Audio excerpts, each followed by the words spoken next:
पूजा शब्द का अर्थ करें तो क्या है? पूजा नाम सत्कारम। पूजा क्या है? सत्कार करना, सम्मान देना, प्रेम प्रकट करना। अब प्रेम क्या प्रकट ऐसे होता है, आदर क्या ऐसे दिया जाता है, जल्दी जल्दी लो जी ये फूल ले लीजिए, ये चीज ले लीजिए और ये रही नमस्ते हम चलते हैं, हो गया सत्कार।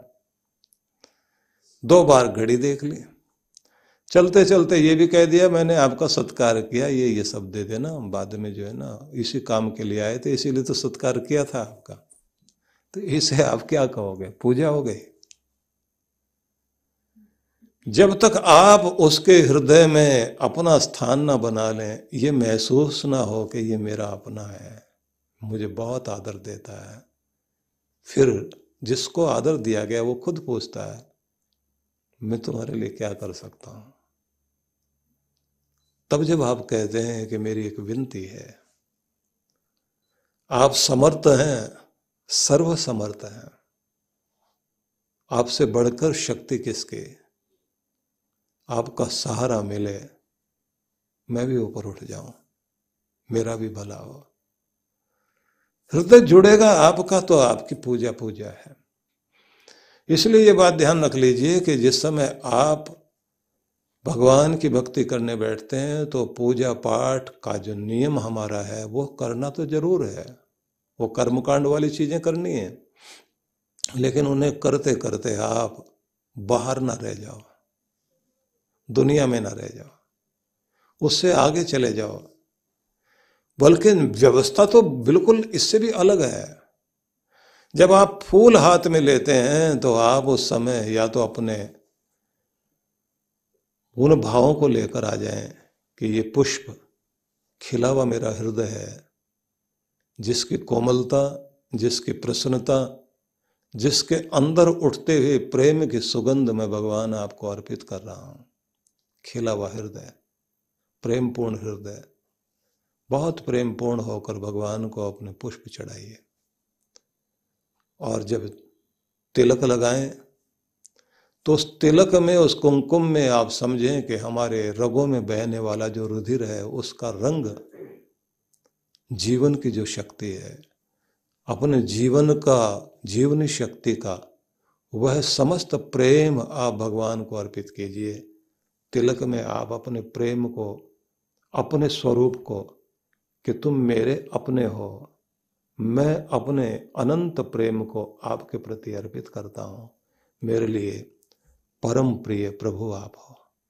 तो आप वो तिलक लगाते हैं और उसके बाद जैसे वो अक्षत रखते हैं, चावल, बिना टूटे चावल, तो उन चावलों को लगाते समय आपके मन में भाव होता है कि मैं संपूर्ण मन भी आपको अर्पित करता हूं, टूटा हुआ मन नहीं, खंडित मन नहीं, पूर्ण मन से मैं आपका ध्यान करता हूं।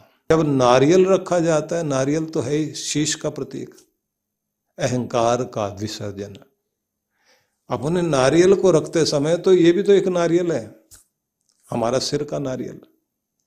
हम यही तो कह रहे होते हैं कि मैं अपना शीश झुकाता हूं, इसको नवाता हूं, और अपने भीतर के अहंकार को कि मैं नहीं, तुम्हारा हो गया हूं। अब इस मस्तिष्क में, क्योंकि मन मेरा नहीं आपका हो गया, मस्तिष्क आपका हो गया, तो अब इसमें विचार आपके उठेंगे।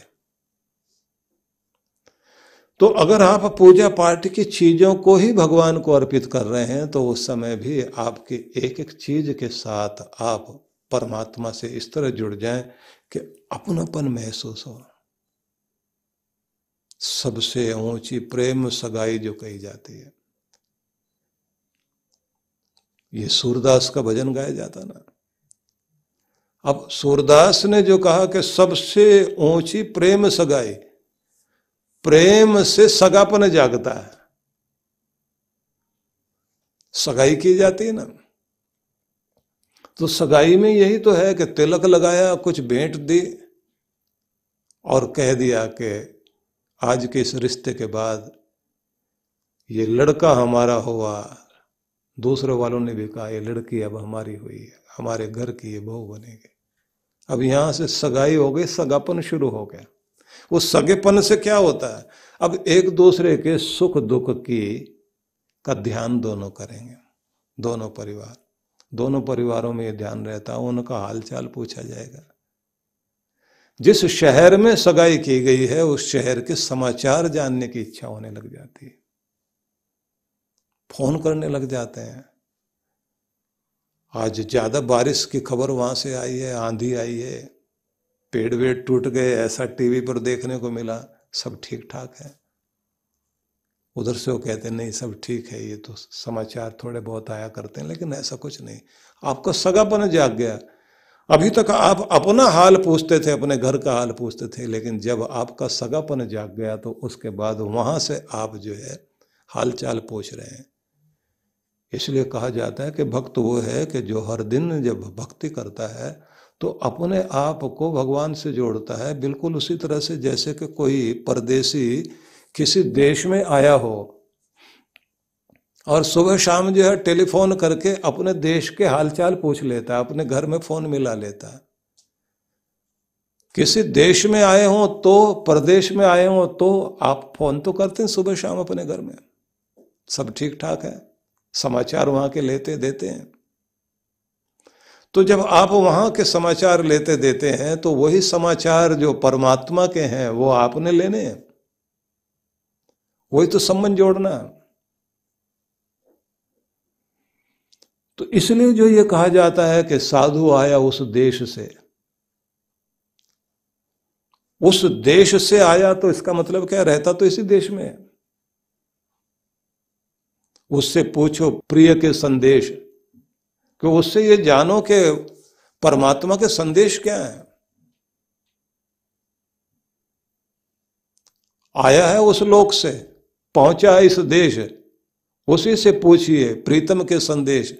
अब उससे भगवान के संदेश पूछिए, और वो जब अपना कुछ भी बताता है तो वो अपना हाल नहीं बताता, उसका हाल बताता है कि वो खबर जो तुम्हारे लिए है उस पर ध्यान दो, भगवान से जुड़ो। और भगवान से जुड़ने का मतलब क्या है कि जब आप उससे जुड़ने लग जाते हैं तो वेदों में एक मंत्र है जिसमें यह कहा गया है कि मैं तुमसे जुड़ा हूं तो कैसा हो गया हूं। तो एक शब्द है वहां पर कि जैसे बाज घोंसले में आ गया, मैं ऐसा हो गया। घोंसले में आने का मतलब है कि एक हिंसक पक्षी जो पक्षियों को डराता है, उनको मारकर खाता है, हिंसक क्रोध करता हुआ, झपटता हुआ घोंसले में आ गया, अपने घोंसले में आ गया। तो मैं कैसा भी था, लेकिन जैसे घोंसले में आता हूं तो फिर वहां मेरा वो रूप नहीं रहता। क्या रूप हो जाता है? ममता वाला रूप। अपने बच्चों के पास आकर बैठा तो फिर वहां दिखाई देता है कोई एक माँ, एक कोई पिता जो ममता बरसा रहा है, कुछ खाने के लिए लेकर आया, अपने बच्चों को दे रहा है। फिर वो देने वाला बन गया, छीनने वाला नहीं।